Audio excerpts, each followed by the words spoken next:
La vision que nous avons de la relation avec l'autre et le monde nous rassemble. Comme nous concevons tous l'unité, l'harmonie, la structure de cette relation nous paraît inachevée. Nous devons soit la faire évoluer, soit la subir. Une proposition d'évolution de la relation alliant le corps et l'esprit, et donc le contact, s'offre de plus en plus pressante à nous. Elle pourrait bouleverser la donne. Mais sommes-nous prêts à en être dynamisme ?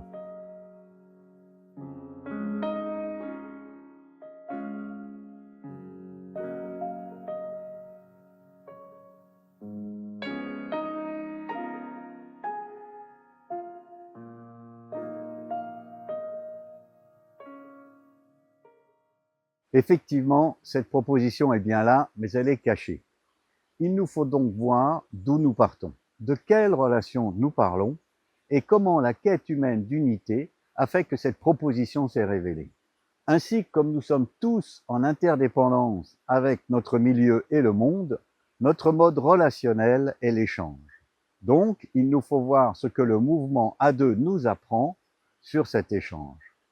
Puis, pour comprendre le cheminement humain vers cette proposition, nous verrons différentes voies de réalisation qui tentent de faire évoluer cet échange en utilisant le corps et l'esprit. Créer une certaine harmonie dans l'action.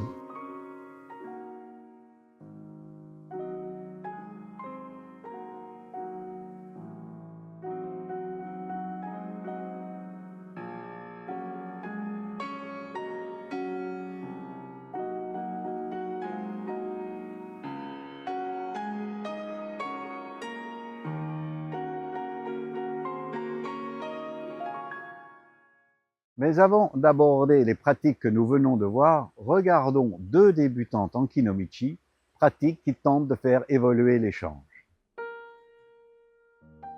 Elles vont essayer de se rapprocher d'une complémentarité en étant toutes les deux guidants, en allant dans une même direction. Elles vont utiliser des connaissances humaines comme la tangente, le cercle ou la sphère pour se rapprocher d'une absence d'opposition. Ainsi, elles espèrent ne pas s'opposer et maintenir entre elles un espace qui ne soit pas interactif, c'est-à-dire sans que l'une soit plus ou moins donnant ou recevant.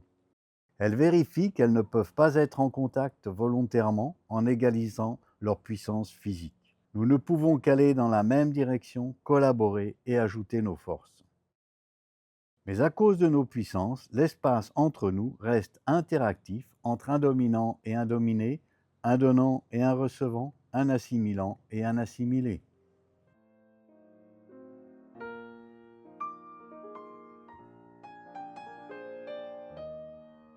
Nous pourrions penser que la puissance que nous exerçons sur l'autre lors d'un contact dépend uniquement de notre volonté.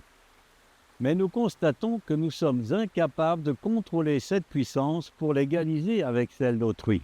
D'ailleurs, si nous pouvions égaliser nos puissances, nous échapperions à notre différenciation par nous-mêmes et donc à notre condition humaine. C'est cette puissance, unique à chacun, qui sous-tend notre expression personnelle et nous différencie. Donc nous sommes toujours un cran au-dessus ou un cran au-dessous dans tout échange, que ce soit sur un plan physique ou psychologique. Sans différence de puissance, pas d'échange, et sans échange, pas de vie. Prenons comme exemple un retournement de rôle. Celle qui est au centre impose une direction à celle qui est à la périphérie. Et à un moment, il y a inversement des rôles. Il y a inévitablement un instant où les rôles sont harmonisés, c'est-à-dire non différenciables. Seulement, cet instant est concevable, il existe, mais il n'est pas saisissable par notre pensée. Ainsi, nous ne pouvons faire volontairement qu'un échange soit totalement gagnant-gagnant, totalement complémentaire ou réciproque. Nous pouvons le penser, le croire, le désirer, mais non le conceptualiser, le concrétiser.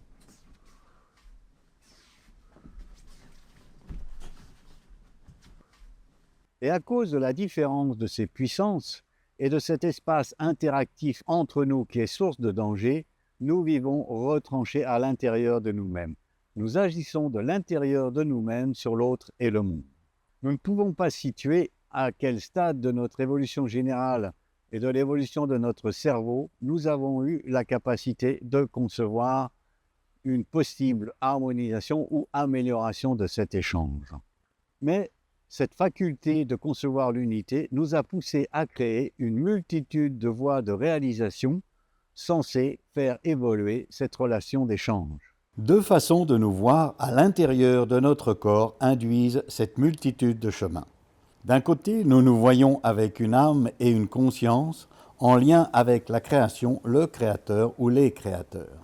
Cette âme s'incarne dans l'être humain. De l'autre, nous nous voyons sans âme et avec un corps et une conscience qui émergent de l'univers. À ces deux visions correspondent deux histoires de l'humanité. Et nous ne pouvons savoir à quelle période de son évolution l'être humain a commencé à se voir ainsi. Notre existence dans le monde d'aujourd'hui nous oblige à osciller entre ces deux visions et ces deux histoires qui en découlent. Cela restera toujours un choix personnel au service de notre propre réalisation. Ce que nous pensons devoir réaliser au fond de nous-mêmes ne varie pas. Seule notre façon de le réaliser peut varier au fil du temps, des rencontres, des expériences, des lectures. La proposition est une évolution de ces chemins de réalisation.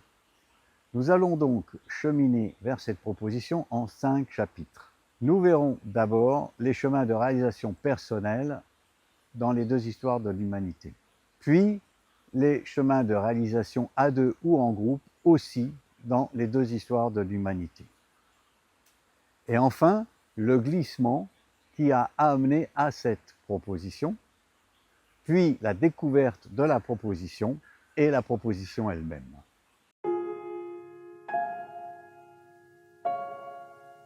Il est intéressant de voir les pratiques individuelles car elles rejaillissent sur nos échanges, tant sur le plan de l'esprit que dans nos contacts physiques. Regardons le Kyudo, la voie du tir à l'arc en japonais. Cette pratique est en lien avec la source créatrice de l'univers qui serait unité. Pour en extraire la quintessence, nous allons faire appel aux échanges d'un maître japonais et de son élève.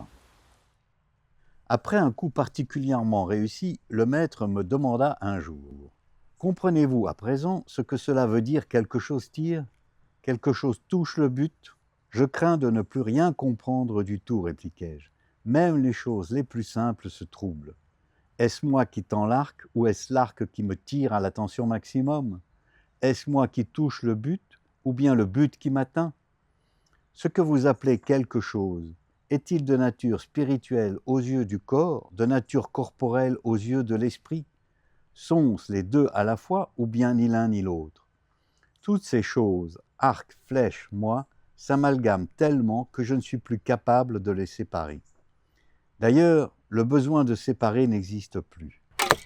Dès que je saisis l'arc et que je tire, tout devient si clair, si un, si ridiculement simple. Le maître m'interrompit alors et dit « Voilà justement la corde de l'arc qui vient de vous traverser. » Dans les pratiques personnelles issues de l'histoire de l'âme, nous sommes en relation avec l'indicible qui sous-tend notre monde, mais pas forcément dans une relation personnelle. Nous devenons vecteurs de l'harmonisation que recèle cet indicible.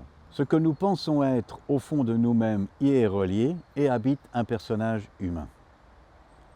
Nous sommes transformés, transcendés par notre pratique et notre relation au monde peut nous sembler différente, mais nous agissons toujours de l'intérieur de nous-mêmes dans un échange avec l'autre et le monde.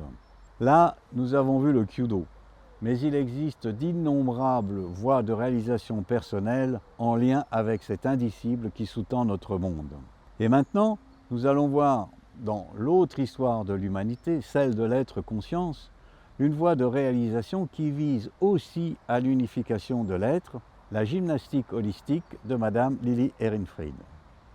Madame Lily Ehrenfried nous dit « Ma pratique permet à l'individu d'accéder à cette partie intime de lui-même, à une dimension inconsciente et représente une autre voie pour aller à la rencontre de soi-même vers une harmonisation de l'être.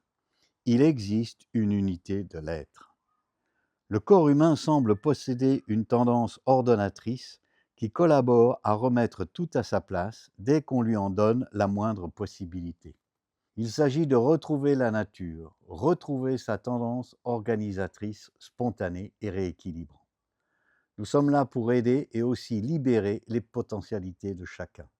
Chacun a à devenir ce qu'il est vraiment, à retrouver sa propre personnalité et à la vivre dans le quotidien.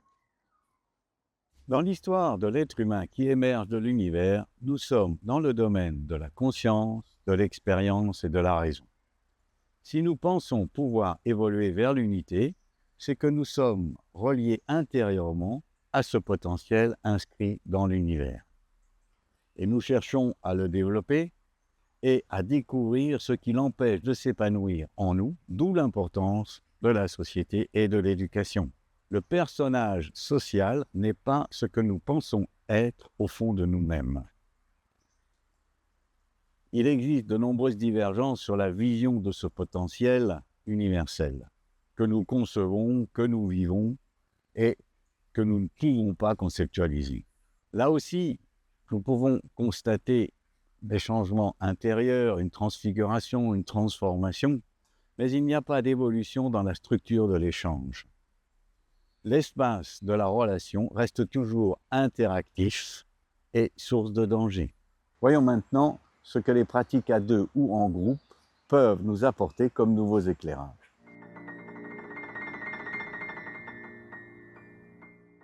Pour l'histoire de l'âme, nous allons voir un geste apparemment insignifiant, mais qui peut être lourd de sens. À un moment de l'office catholique, les pratiquants se serrent la main et se donnent la paix en plaçant le Christ à la source de leur geste. Et pour l'histoire de l'être conscience, nous allons voir comment Rolando Toro envisage l'harmonisation de la relation en étant reliés l'un à l'autre par la force cosmique qu'est l'amour. Écoutons d'abord ce qui est dit au sujet de ce geste de paix. Dans la charité du Christ, donnez-vous la paix, et non pas donnez-vous un geste de paix. Car ce n'est pas le geste qui est en jeu, mais la source du geste, le Christ, prince de la paix, modèle de charité. Il convient donc de trouver un geste qui ne soit ni banal ni habituel, par exemple en se prenant les deux mains, et d'accompagner le geste des paroles qui en donnent le sens, la paix du Christ. Nous échangeons dans ce geste ce que nous sommes appelés à devenir, des artisans de paix. Nous voyons apparaître la notion de contact physique, de se lier à l'autre tout en étant reliés à la source de la création que nous aurions quittée. Il n'y aura pas d'évolution si nous ne remettons pas la création au cœur de nos échanges. Sans cette présence, tous nos efforts pour faire évoluer la relation seront vains. Regardons maintenant les images de la biodanza commentées par son créateur Rolando Toro. J'ai conçu la biodanza comme une poétique de la rencontre humaine, comme une manière différente de rentrer en relation dans un monde extrêmement solitaire dont les gens sont en manque d'amour. Ce dont nous avons le plus besoin, c'est la tendresse. Peut-être que la biodanza est née de la désespérance, du désir de mettre fin à nos gestes appauvris de notre manque d'amour, de notre solitude, en vivant avec pureté, de façon naturelle, le quotidien au milieu de l'amour. L'amour est un mot trop galvaudé. Je sens que les personnes n'ont pas découvert la signification profonde et existentielle de l'amour. L'amour est une puissance organisatrice qui existe dans chaque être humain et qui transcende l'individu. C'est-à-dire que l'amour a un sens global, rayonnant, puissant, intégrateur, extraordinaire. Réveiller cette force qui est une force cosmique, c'est la finalité de la biodanza. Les élèves l'atteignent après un temps de pratique, c'est une transmutation des valeurs. Et cette transmutation ne peut se faire qu'à travers l'affectivité. Ce processus évolutif des personnes consiste à sentir l'autre comme une partie de moi-même. Ce qui lui arrive m'arrive aussi. Nous sommes tous unis de façon cosmique, nous sommes liés les uns aux autres. À mon avis, le plus grand acte politique qui existe, le meilleur, c'est l'étreinte. Si les gens marchaient main dans la rue, solidaires, en se rencontrant dans des étreintes, ils feraient de la politique. La personne qui entre dans cette cérémonie entre dans un processus de transformation. C'est complètement prouvé par la science, ce n'est pas une hypothèse. Dans un monde belliqueux, il est nécessaire de proposer le chant, l'étreinte.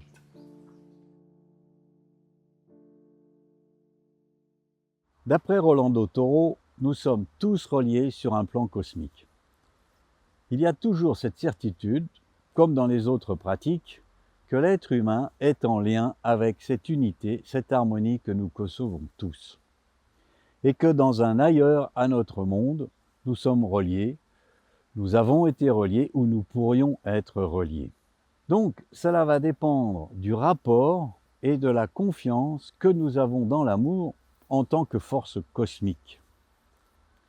Et d'ailleurs, les neurosciences ont montré qu'un toucher empathique, en fait, pouvait provoquer une synchronicité des cerveaux. Pavel Gonstein, un grand spécialiste, nous dit que cela s'attaquerait au mur qu'il y a entre nous. Mais l'empathie ne se décide pas. Dans les 4 pratiques que nous venons de voir, ce n'est pas une question de croyance, car tous parlent de vécu. La question se situe au niveau de ce que nous pensons vivre et de ce dont nos vies témoignent. En effet, quelle que soit la pratique et le niveau du pratiquant dans sa transformation ou transfiguration, la structure de sa relation au monde ne change pas. Il agit toujours de l'intérieur de lui-même et l'espace interactif entre lui et le monde reste toujours source de danger.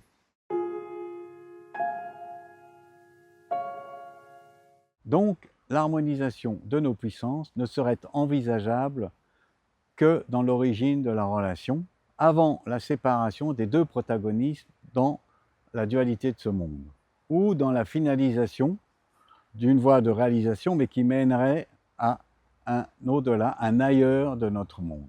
C'est ce que nous dit le père Jacques Breton, je cite, « C'est l'esprit seul qui peut révéler à notre vrai jeu, notre vraie personnalité, comment réconcilier les opposés, et même les réunir dans un au-delà qui les rassemble. » Et Maître Ueshiba, fondateur de l'aïkido, mort en 1969, nous dit qu'il est possible dans un mouvement à 2 de ramener une relation d'opposition à sa source, à condition d'être dans le présent du présent, un au-delà de notre réalité pensée à tous.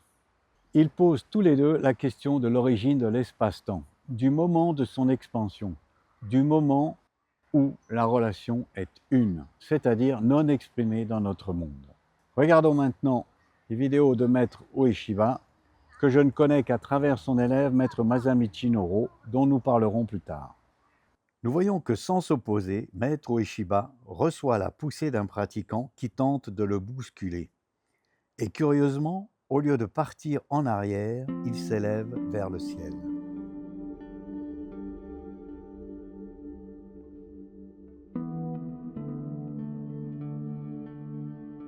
Maître Ueshiba nous dit qu'il serait possible de ramener ce monde à l'harmonie, mais avec un autre. Et je cite, « en étant reliés et en contact avec la source que nous aurions quittée. » En fait, il y aurait un attaquant, mais plus de défenseur, un donnant, mais plus de recevant, ce qui serait une évolution de la relation humaine basée sur l'échange. Et tout cela se cacherait-il derrière cette poussée tertielle ? Quel rapport avec la réunion des êtres humains et pourquoi la force de l'attaquant est-elle annihilée?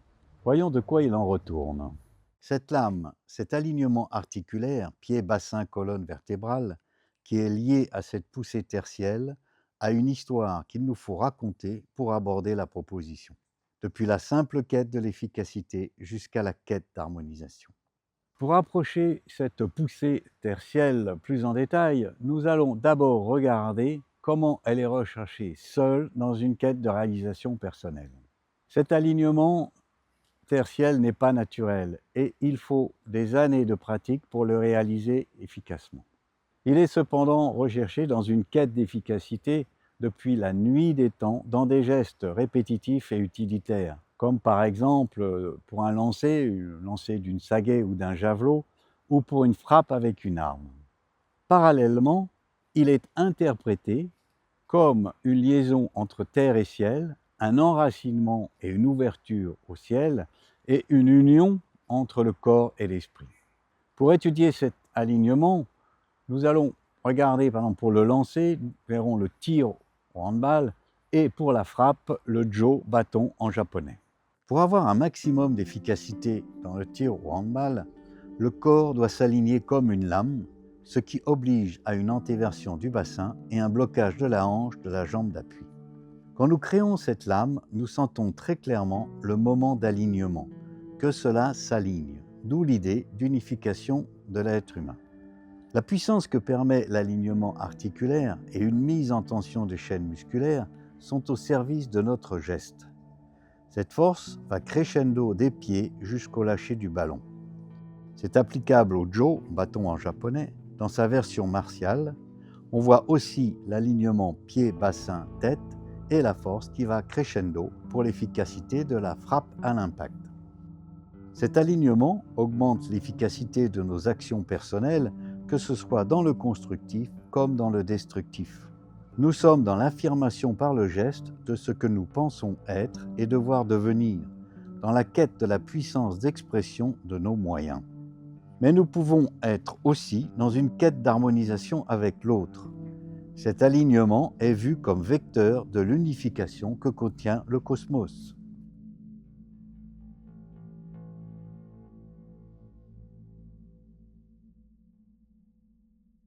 Maintenant, regardons une vidéo de Maître Shiba au bâton. Seul, il va rechercher cette poussée tertielle et cette lame. Mais une autre réaction se produit. Cette poussée tertielle le décolle de terre alors que son bassin est projeté en arrière. Il ne saute pas. Son bâton effectue une boucle au moment où devrait avoir lieu une frappe. Et si nous regardons plus attentivement la vidéo où il est attaqué, nous voyons qu'il accueille l'impact de l'attaquant dans l'alignement. À vitesse normale, on a l'impression que Maître Shiba n'effectue qu'une poussée tertielle. Mais au ralenti, nous voyons qu'au moment de l'impact, il est dans une phase descendante avec son bassin qui part légèrement en arrière. La poussée tertielle intervient après le contact quand la force de l'attaquant est annihilée. Ce que nous reprenons dans un super ralenti et nous voyons qu'effectivement notre bassin décrit une boucle d'abord descendante avant de s'élever vers le ciel pour une raison qu'il nous faut comprendre.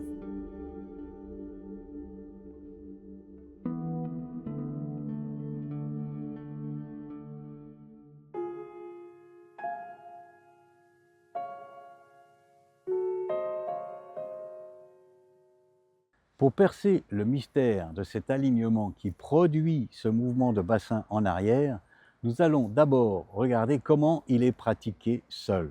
Pour cela, nous allons regarder un magnifique enchaînement de jo, bâton en japonais, exécuté par Maître Masamichi Noro. Il exécute cet enchaînement dans le même esprit que Maître Ueshiba.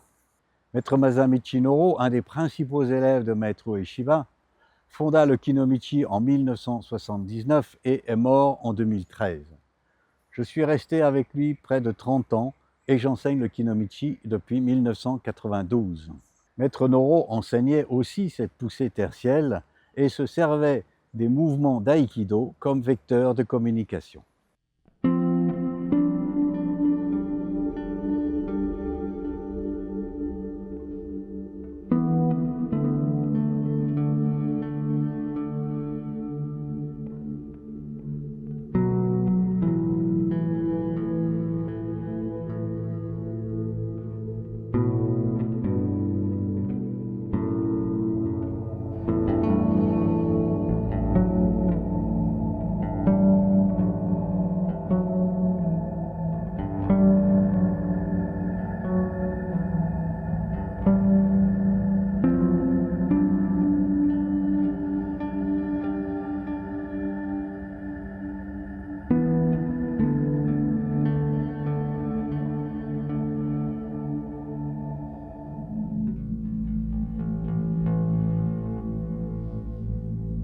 Nous avons donc la même utilisation de l'alignement avec cette poussée de bassin en arrière. Nous allons voir les alignements au ralenti de Maître Yoshiba et Maître Noro présentés dans les vidéos précédentes.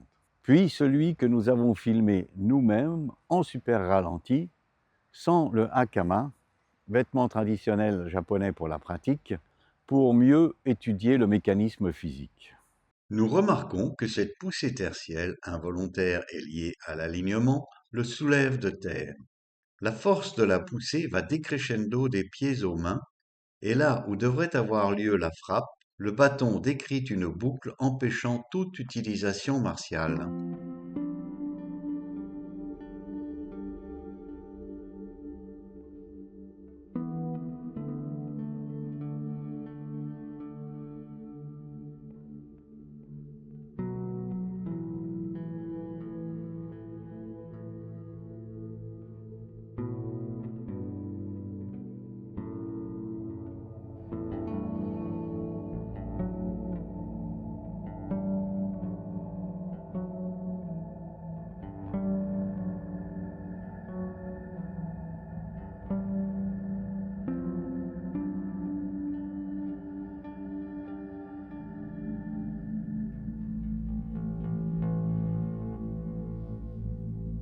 Quel principe physique est à la source de cette poussée tertielle qui nous traverse des pieds à la tête en un éclair, projette notre bassin en arrière et nous libère quelque peu de la pesanteur, pour citer Maître Ueshiba? Et quel rapport avec cette quête d'harmonisation avec l'autre? L'histoire de cette poussée tertielle et de cette projection du bassin en arrière commence par un réflexe postural qui nous récupère face à un danger.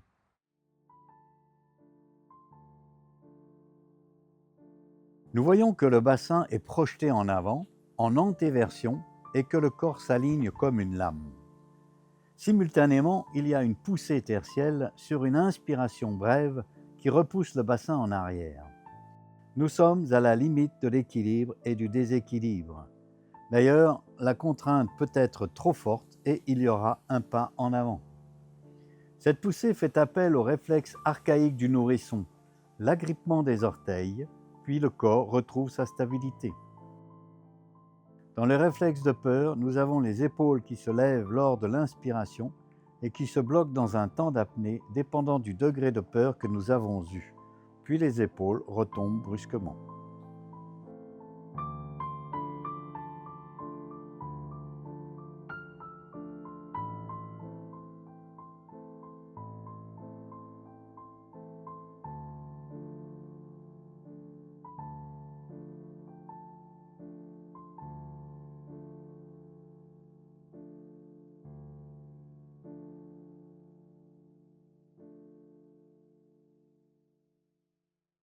Dans le réflexe de peur, il y a donc un moment où seuls nous ne pouvons contrôler notre posture, notre stabilité. Nous avons besoin de l'aide d'un réflexe qui participe à la sauvegarde de la verticalisation de l'humanité. Nous avons affaire au monde sans faire appel à lui. Un principe universel vient à notre rescousse. Quand nous cherchons à vivre volontairement cette poussée, nous ne pouvons plus parler de réflexe. Cette poussée devient le jaillissement d'un état qui nous envahit. Nous parlerons, au lieu de poussée, de jaillissement pour les différencier. Regardons maintenant comment nous tentons de vivre ce jaillissement avant de comprendre pourquoi nous le recherchons. Nous déplaçons volontairement vers l'avant notre centre de gravité, lieu du hara pour les orientaux, entre l'alignement vu dans la recherche d'efficacité et le réflexe de peur. Plus nous serons relâchés, c'est-à-dire en confiance dans le principe, plus nous serons envahis par le jaillissement.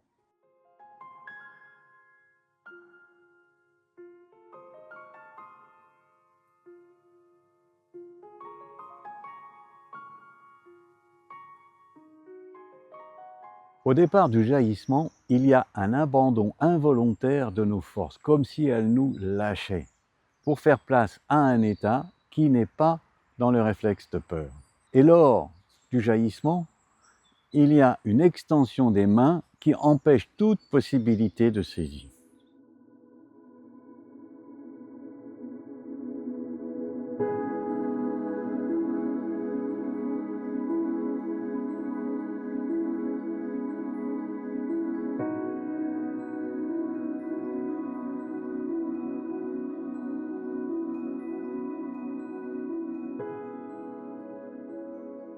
Regardons ce jaillissement de face pour voir l'état qu'il procure. Nous pouvons donner l'image de nous laisser inonder. Il n'y a pas le blocage respiratoire et musculaire que nous avions lors du réflexe de peur. À l'aide d'une pratique régulière, ce jaillissement, lié à l'inspiration, nous traverse des pieds à la tête. Il y a une perte de conscience lors de l'inspiration et nous reprenons conscience du mouvement un peu après la fin de l'inspiration. En plus du réflexe musculaire, nous faisons appel au mystère de notre verticalisation, de notre humanisation. Il n'y a donc pas un alignement, mais trois. À ces trois alignements correspondent trois jaillissements de la force de verticalisation qui nous habite au quotidien.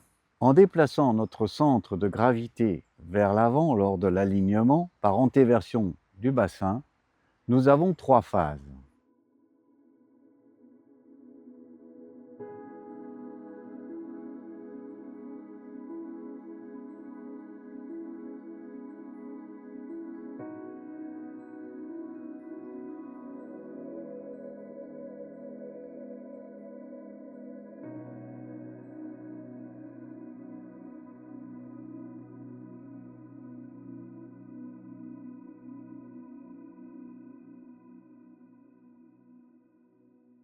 Quel peut bien être l'intérêt d'aller rechercher cet alignement médian?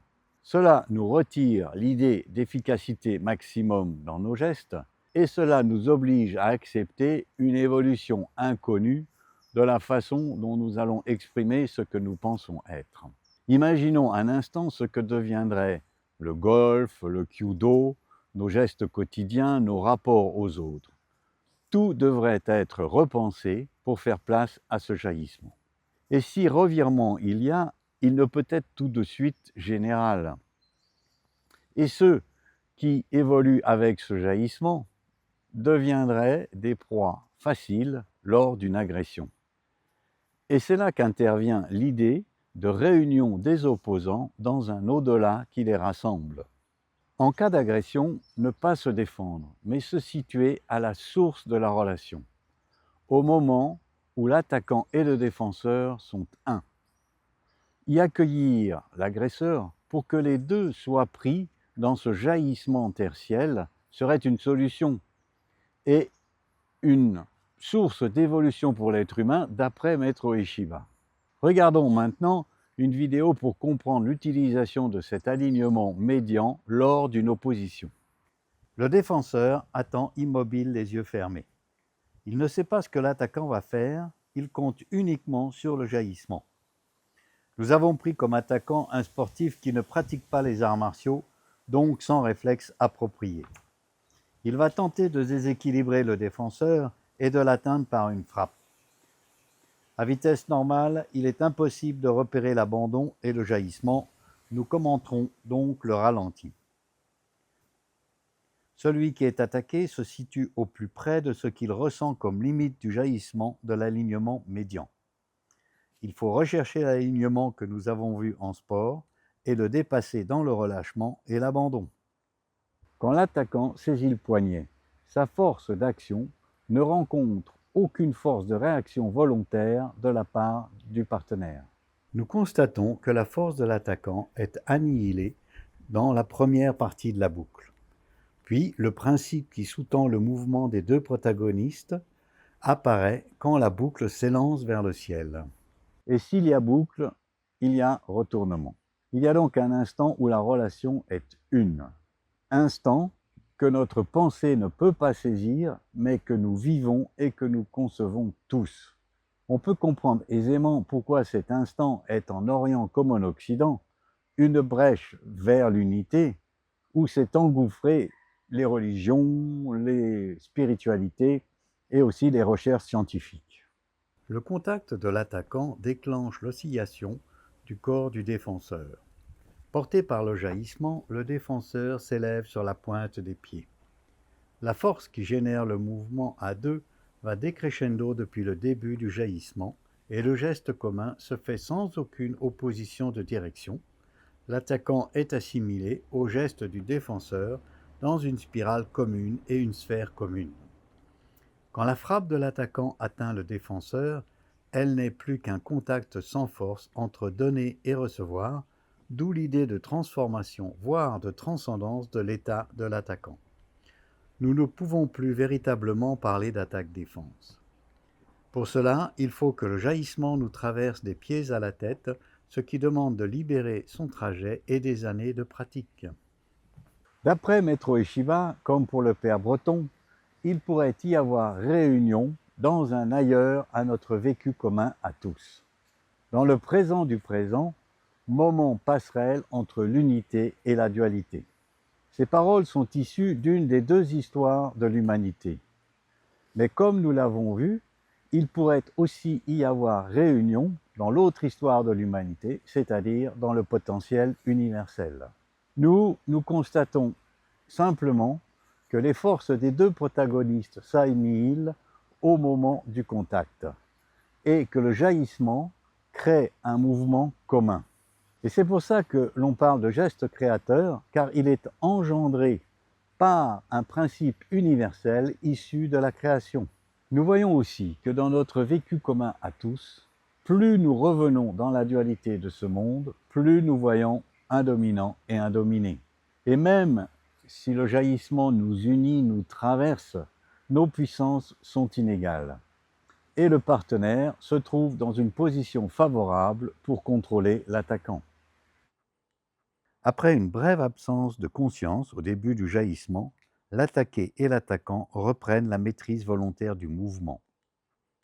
La relation retrouve une forme duelle dans notre réalité vécue et l'attaquant se retrouve dans le prolongement du geste de l'attaqué. L'attaqué redevient centre du mouvement et peut maîtriser l'attaquant sans le blesser.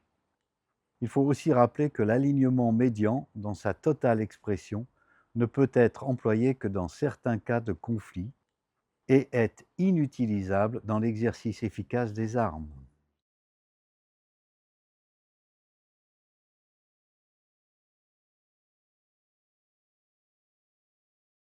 D'après Maître Ueshiba ou le Père Breton, l'attaquant a été emmené dans un au-delà qui nous rassemble. L'un et l'autre comptent sur une prise de conscience de l'attaquant face à l'absolu, à l'unité.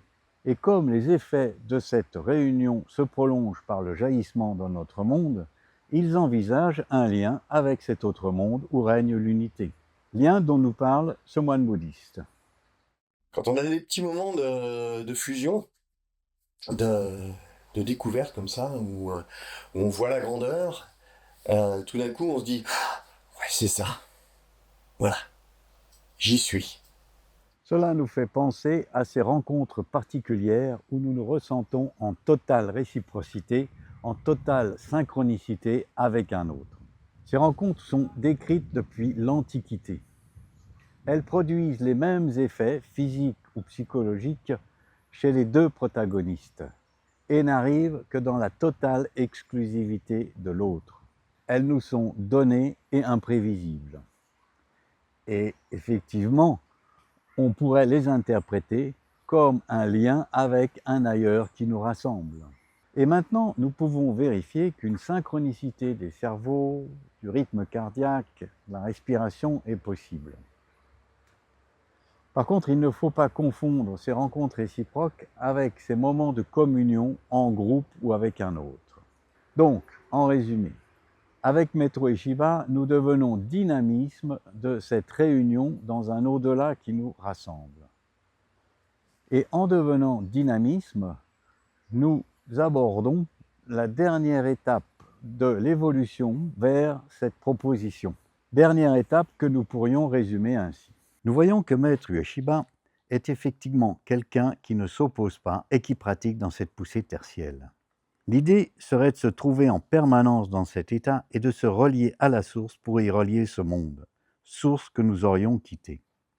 Et celui qui ne connaît pas cette théorie ésotérique voit dans notre réalité vécue à tous un dominant et un dominé, un espace qui n'est plus interactif, mais il y a assimilation de l'attaquant par un défenseur. Et si réunion il y a eu, elle a eu lieu dans une autre réalité pensée que la nôtre. Nous nous garderons bien d'interpréter les dires de Maître Ueshiba. Nous les tenons de Maître Noro, et ce n'est ni un film sur l'aïkido, ni sur le kinomichi. Et en plus, en donnant une interprétation personnelle sur l'origine d'un phénomène universel naturel, se crée automatiquement l'interprétation opposée complémentaire de ce phénomène dans l'autre histoire de l'humanité quelque part dans le monde. Pour boucler cette genèse très exhaustive de la proposition, nous allons donner la parole à Maître Christian Tissier, 8e Dan Shihan, au sein de l'Aikikai. Il nous parle de sa quête pour incarner cette harmonisation dans un geste pur lors d'une opposition avec autrui et ainsi de vivre plus ce monde. L'intérêt de l'aïkido, c'est de ne plus voir le partenaire qu'on appelle aïté, c'est-à-dire l'autre, celui qui est le prétexte, comme un attaquant, mais plutôt comme quelqu'un qui est l'alibi pour créer une certaine harmonie dans l'action. Une harmonie sur le plan physique et une harmonie sur le plan mental, c'est-à-dire avoir une forme de compassion, quelque part, qui permette non pas d'envisager le partenaire comme un ennemi, mais plutôt comme quelqu'un qu'il faut apaiser ou quelqu'un qu'il faut amener à sa propre sensation. Alors ça se traduit comment ? Le premier contact, c'est le regard, bien évidemment. Le regard qui va définir l'intensité de l'action, souvent. Ensuite, le plus important, c'est le contact. Dès qu'il y a une saisie ou dès qu'il y a un contact avec le partenaire, on sait déjà à qui on a affaire, on sait déjà comment on va éventuellement pouvoir gérer la situation. Souvent, la situation est conflictuelle au départ. Donc tout le travail de l'aïkido consiste, par le biais d'une technique appropriée, à rentrer en harmonie avec ce partenaire dans l'action, de façon à ce que le mouvement devienne un, que ce soit du cercle, de la spirale, que ce soit éventuellement même des contacts un peu directs. Cette harmonie va amener le partenaire, adversaire, entre guillemets, à certaines réactions. Et c'est la gestion de ces réactions qui fait que justement, on va trouver l'harmonie. Ce principe d'harmonie est contenu dans le monde. Il est évident que personnellement, je n'ai pas la clé pour comprendre complètement ce principe d'harmonie. Tout mon travail d'aïkidoka consiste justement à essayer d'en faire l'expérience et à avoir quelquefois de façon fugace certaines sensations. Il est vraisemblable que Maître Ueshiba, lorsqu'il parlait justement de l'harmonie cosmique, du fait que l'aïkidoka est une partie de l'univers, avait davantage évidemment cette notion d'harmonie. Si cette notion d'harmonie est contenue dans le monde, quelque part, on doit la posséder. Mais bon, les vicissitudes de la vie, les vicissitudes des problèmes qu'on peut rencontrer, des caractères qu'on a, font qu'on n'a que très rarement cette occasion de sentir cette harmonie. Il m'est arrivé quelquefois, de façon instantanée, dans un mouvement précis, d'avoir une sensation de plénitude et d'harmonie avec mon partenaire, dans un mouvement relativement, presque éthéré. Et cette sensation fugace d'harmonie, c'est quelque chose que je voudrais retrouver, rechercher. C'est pour ça que tout mon travail consiste à aller davantage dans le geste pur, de façon à ce que cette sensation devienne plus permanente et que je puisse éventuellement avoir plus la sensation de faire partie de ce monde. Pourquoi est-ce qu'on ne peut pas faire ça tout seul ? Certainement qu'il y a des gens qui y arrivent. J'imagine que certains ascètes ou même des gens qui font de la méditation, par exemple, du zazen, peuvent trouver le satori ou une certaine forme d'harmonie. Je ne sais pas ce que c'est. Quelle différence il y a entre l'harmonie du monde et l'harmonie qu'on peut ressentir quand on fait de la méditation. Pour ce qui me concerne moi, en tant que pratiquant d'aïkido, j'ai choisi l'aïkido parce que c'est la forme qui me permet le mieux de ressentir cette harmonie. Alors l'intérêt d'une pratique à deux, c'est que l'alibi entre guillemets d'une attaque est le fait que justement le partenaire est censé ne pas représenter une harmonie au départ. Et toute la question de la pratique consiste à se mettre en harmonie avec quelqu'un qui éventuellement ne veut pas être en harmonie, même si c'est un prétexte, évidemment, dans la pratique. C'est-à-dire qu'on ne peut pas se tromper dans ce cas-là, où on est en harmonie ou on n'est pas en harmonie dans une action. Si on est tout seul, peut-être qu'on peut se tromper. Je veux dire, c'est du domaine comme ça, soit de la sensation réelle ou soit simplement de l'intellect. Comme on peut se sentir bien un matin en se levant, en regardant le soleil, et puis fonction de tout ce qu'on a vécu auparavant, quoi. Là, c'est plus tangible. Le fait d'avoir quelqu'un qui en face est censé représenter une contrainte et qu'il faut gérer cette contrainte et gérer et en même temps trouver un sentiment de plénitude dans cette contrainte et amener le partenaire également à ressentir cette plénitude, ça c'est autre chose.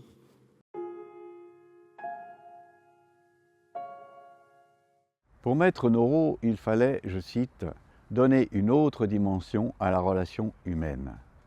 L'harmonisation devait se faire dans notre quotidien, pas dans un ailleurs à notre monde. Imposer à autrui, même pour son bien, de faire l'expérience de cet absolu, de ce potentiel que nous aurions réalisé, ne change pas la relation dominant-dominé, assimilant-assimilé, dans notre vécu commun à tous. Maître Noro, après de longues années de recherche, voit que si deux personnes partent ensemble dans ce jaillissement, en étant reliés l'un à l'autre, alors se produit une harmonisation des puissances. Et je le cite, « Ciel, ni terre, ni homme ne doivent faire objet de conquête.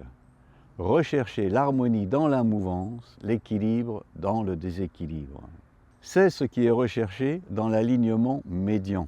Ce lieu dont parle Maître Noro entre donner et recevoir, équilibre et déséquilibre. Instant où naît la relation humaine, instant où notre horizontalisation naît de notre verticalisation. Malheureusement, la maladie a emporté Maître Noro avant qu'il puisse achever son œuvre, mais les bases étaient là pour poursuivre l'évolution. Regardons maintenant ce qu'il se passe quand nous sommes dans cette recherche. Quand nous nous relions l'un à l'autre par un contact saisi et cherchons ce jaillissement en commun. Quand nous nous abandonnons dans l'axe médian, nos puissances et nos formes sont différentes. Il faut attendre le jaillissement pour qu'elles s'harmonisent. Le jaillissement se matérialise dans les mains de contact, point de passage et de départ de la création d'un espace sphérique dont nos corps sont les limites. Depuis le point de contact, lors du retournement, nous nous élevons et nous nous verticalisons. Il est visible que l'un n'entraîne pas l'autre. Et si nous allons au bout des effets du jaillissement, il y a séparation dans une ouverture vers le ciel. Dans l'instant de retournement, la saisie devient contact. Il n'y a plus de donnant ou de recevant. L'un ne produit rien sur l'autre. Il n'y a pas réciprocité. Nous ne pouvons plus véritablement parler d'échange. Et pour l'observateur à l'œil aguerri, ce jaillissement engendre un nouvel état qui se voit entre et dans les deux pratiquants, pour citer Maître Noro.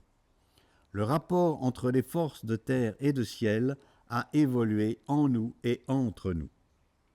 À la fin du jaillissement, quand nous reprenons conscience du mouvement, nous ne sommes ni l'un ni l'autre dans un rôle dominant ou dominé.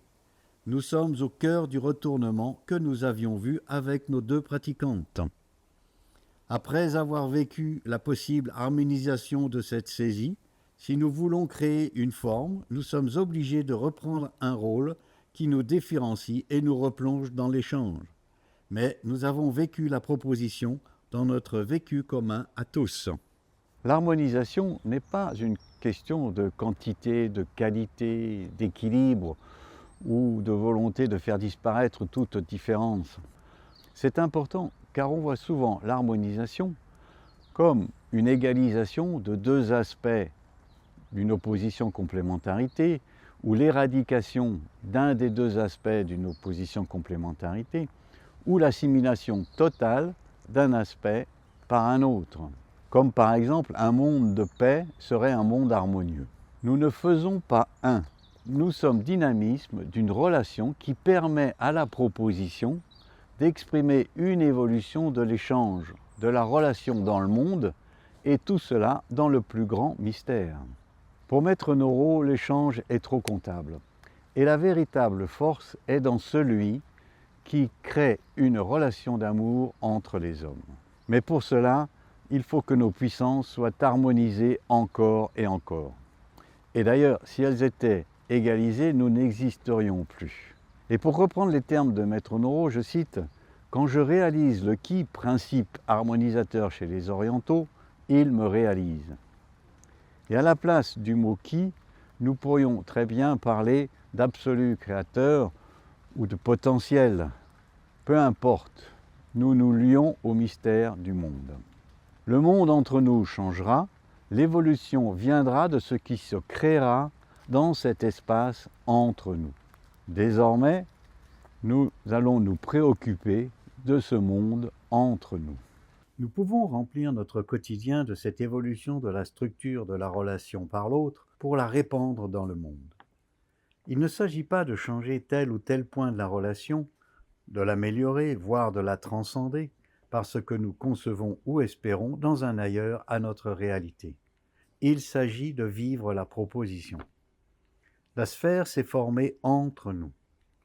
Le centre de la sphère est partout, disait Maître Noro, car le centre de la sphère se révèle n'importe où, dès que deux êtres humains décident de se rencontrer dans un jaillissement commun, une inspiration commune, une élévation commune. Tout est à faire pour que ce monde entre nous se révèle. Le vivre une fois suffit pour que tout bascule et tout commence. Cela nous montre que si nous voulons évoluer vers une harmonisation de la structure de la relation, nous devons le faire globalement, c'est-à-dire physiquement, intellectuellement, spirituellement, et le faire par l'autre. Élever notre âme, notre conscience sans élever notre corps ne change pas la structure de la relation. Et notre pensée ne peut élaborer ni une évolution globale de l'humanité, ni une évolution personnelle qui aboutisse à un changement de structure de la relation. Nous avons besoin d'être dynamisme de cette proposition. Il faut nous redresser encore, nous libérer encore de la pesanteur et notre pensée suivra comme elle l'a toujours fait. Notre cerveau a subi des changements de structure tout au long de notre verticalisation, ce qui a amené à notre intelligence d'aujourd'hui. Et en toute liberté, nous vivrons au cœur de ce monde, nous préoccupant plus de lui que de son avant ou son au-delà, d'un aller ou d'un retour dans sa source. Et il ne s'agit pas de vivre le présent volontairement, mais nos visions opposées complémentaires du passé et du futur seront harmonisées au fil des rencontres. La proposition est une évolution de tout ce qui se vit dans ce monde, c'est-à-dire une évolution de nos visions, de nos pratiques et de nos voies. Pour la proposition, rien n'est bon ou mauvais. Tout doit évoluer et peut évoluer par ce jaillissement tertiel si nous le vivons par l'autre. Chacun fera évoluer ce qu'il vit dans son quotidien. Il n'est plus question de ce que nous concevons ou supposons exister dans un ailleurs à notre réalité pensée, que ce soit dans le cosmos ou la création. Il est question uniquement de ce monde et de s'y lier en toute confiance. Comme dit Maître Christian Tissier, de le vivre chaque jour un peu plus. Nous constatons que c'est loin d'être fini et prévisible, mais qu'importe si cette évolution est engendrée par l'harmonisation. C'est une réalité, une question de confiance. Les solutions aux problèmes, comme faire face à la violence, nous seront données tout au long de notre verticalisation. Notre rapport aux autres, au monde et notre raison d'exister évolueront au fil des rencontres que nous venons de voir. Nous agirons petit à petit pour que ce monde entre nous se révèle et à chaque rencontre, nous aurons un peu plus de faculté pour y parvenir. Et ce mur qui nous sépare de l'autre et du monde tombera si nous scellons une alliance au cœur de la relation.